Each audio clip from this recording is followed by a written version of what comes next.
But yeah, it feels like it's on there pretty solid. It's a little scary. It'll stay in the place.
Alright, so let's take a look at this Mustang with everything shut. I had it all open in another video, so we'll take a look at both if you're interested. And let's take a look at this one here. It's all done, ready to deliver to Chuck. I'll tell you back again so you know the story on this car. Chuck started this car 20 years ago.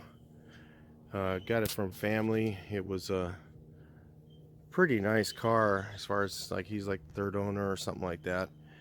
And Chuck about 8 years ago or 9 years ago was diagnosed with Parkinson's, and he's always been a pretty active guy to races bicycles and does all kinds of stuff. I mean, he did a lot of stuff for our meetups and things like that, like make plaques, and he's a mold maker for he had a mold making business. And he approached me a few months ago and said, "Hey, I need you to paint my car." And he didn't say, "Hey, can you paint my car?" He said, "I need you to paint my car."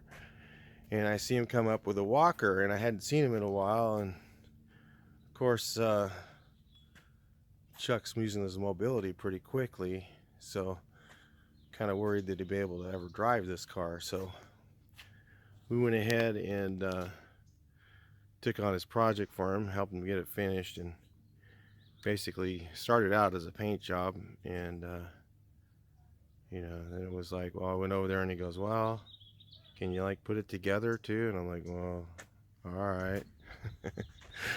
So it's like started out as a paint job, became basically a restoration. So we put the whole car together and finished it up. He had the motor and trans already done, and the front end work was already done and all that, but we did all the detail work and finishing. And like I said, I don't do this for a living. If I did, I'd be broke and poor like most of the guys are, unless you're charging $35,000 or something like that to redo one of these things. Then you could probably make money. You could have enough for paying some guys and help and all that. Of course, you're going to want to do them a little bit nicer than this. But this thing turned out really nice. We ran into some things when we got started with it. The door was already, the latch wasn't on it, so we didn't get a chance to open and shut doors and check everything. So this body line's a little off. But we're going to go and reset the quarter. I had to do some work to the quarter because they didn't weld it in. They used pop rivets, so wasn't too excited about that. So we welded in all the areas, and they pop rivets and brazing. So I guess they didn't have a MIG welder when they put that on. So we fixed that issue. Most of the issues there, but we didn't get a chance to line it up really good. Got a little polish miss right here. I might have to do that one real quick. But yeah, so anyway, we're gonna take it over to him now, and it's gonna take it out to Tuxies and everybody else take a look at it, open it up, and We'll open it up in the other video real quick. You can see it open and see it shut. You can check it out. Pretty nice looking car. Alright, talk to you guys in the next video. It's another one I built. I've done hundreds now. Oh, thousands probably. I don't know. I'm up in the high hundreds. I don't think I'm quite up in the thousands, but probably in 200 or 300 cars I've built or more in my lifetime. So, all right, cool, man. Mustang man, you're looking bitchin'. That is British Racing Green, and the stripes are what's it called? GM white, which is pretty much white. And yeah, it's a nice looking ride. All right, talk to you guys in the next video. We're doing an open up walkthrough around this car, show you guys what we did, and show you how it looks. One of the things that Chuck wanted, he did here, is he picked out this fiberglass radiator opening front end, and then he had these fog lights on here, and we left these all open so that he can put on the original grill parts if he wants. So we didn't try and finish all that out, you know, smooth and all that, because it's also supposed to be the, you know, a car where, you know, you had a rebel racer where on the weekends you took it to the track, and that was his idea that he wanted. And of course I had the same idea when I looked at it. I didn't even know that's what he was wanting to do.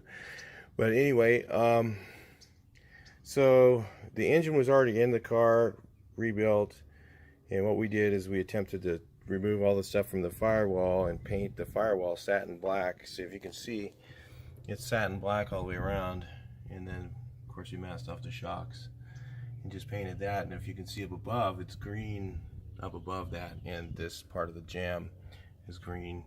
And then under the hood we did, it's a fiberglass hood, so it's supposed to be for lighter weight. With the radiator it kind of works with it. But then Chuck made this hood prop because the hood springs could stress out the fiberglass, so he didn't really want to have the hood springs on it, which makes it a little difficult for that hood to line up, so it was challenging, and we weren't excited about that. But anyway, so that's for the engine. He put in here, had originally this year had gold valve covers, so we want to stay with that, but he went with polished aluminum intake, which probably could use some handwork right now, but I don't think we're going to put the time into it right now. We're just going to get it over to him.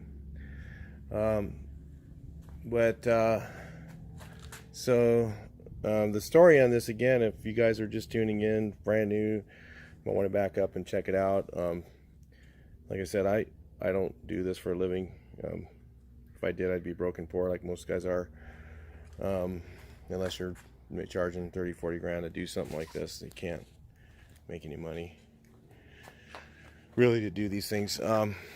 And to do a restoration, which is basically, we started out just painting it, and then he started handing me parts, and I go, oh, okay, I guess we're putting it together too.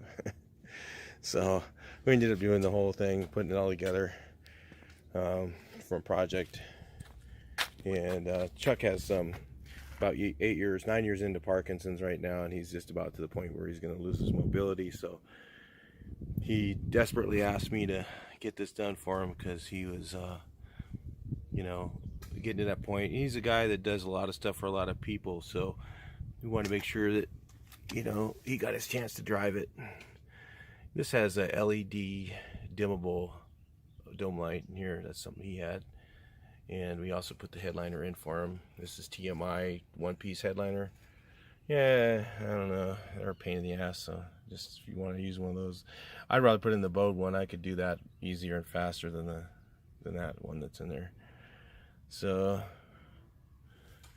take a look at the back seat. These are original seats. I don't know if they've been redone, but they were in good shape, so there's no sense in doing them when they look like this.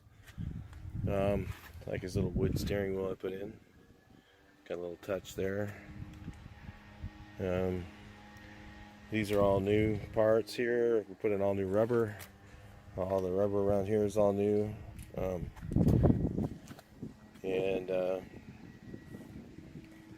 somebody else had set this quarter and we had to kind of reset it, but we didn't realize it was misaligned. In fact, I would have had to really do a bunch of work to this to take it apart to make it fit better than it did. And we didn't, because we really didn't have the time or budget to do it. My thing is, you know, I don't do this for a living, so I had to do this between some other stuff, and it's hard for me to make up that a month and a week's worth of time to do something like this. So this taillight's a little crooked, but we would have straightened it out. But that's about an 8-hour job to fix something like that.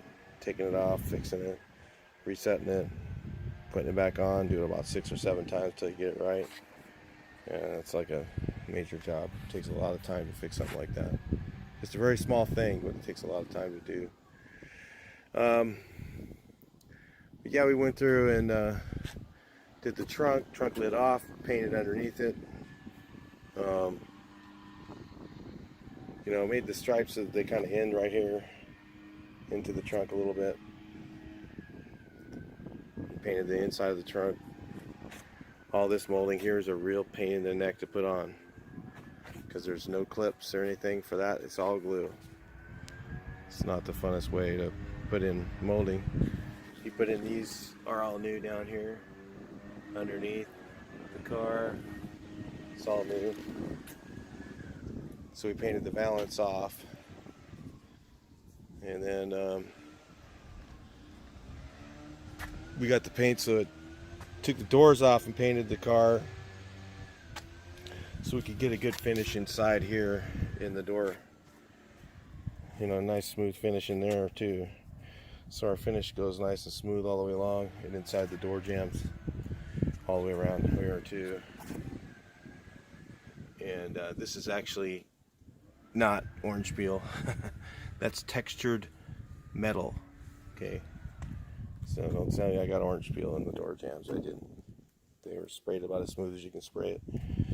So, and Chuck had these mirrors, and he had these 2 things that look like bars of soap. So we said, nah, he's a good machinist, and we pushed him a little bit, made him get on the lathe and cut out some new spacers for those, because they're larger mirrors, because he has a real tight area where he puts the car in. So he wanted to have mirrors where we could see out. Because those original mirrors, if you ever look at one of those in a Mustang, they're terrible, really bad. So got the wheels on here, and pretty cool. Inside again, we'll take a look at this side here. Original floor mat. Yeah, it needs a little bit of something on it to make it a little prettier, but I'm not sure what to put on it. Maybe brake fluid or something. I don't like Armor All. So we actually painted his glove box door too, because it looked like you could see right through it. It looked really bad. And then it's funny, those LED lights are going, but they don't do that in person. The inside door trim, these things are a pain in the ass to put on. You have to stretch the metal. They don't fit really good. Original door handles, new TMI door panels, and even things like this here. If you look here, originally it didn't have a grommet, so we added one. It's a nice and clean, tight. All new rubber here, and felt sliders. All these parts here I had all hand riveted on. So it's a lot of work. It's really a lot of time to put one of these together. It's not like some of the other cars. But it's really not too bad. I mean, overall, I think I would do a Mustang over a Volkswagen. It's probably cheaper to build one of these, I think, than a VW. People think it's the other way, and it's not. It's really expensive to build Volkswagens now. But yeah, so anyway, here's the Chuck's Mustang. We got her all done, and yeah, he's gonna today. If you happen to see this video upload today, and you want to see the car at 5 o'clock, Tuxie's in Riverside. This car will be up for show there, and we'll probably be there at some point.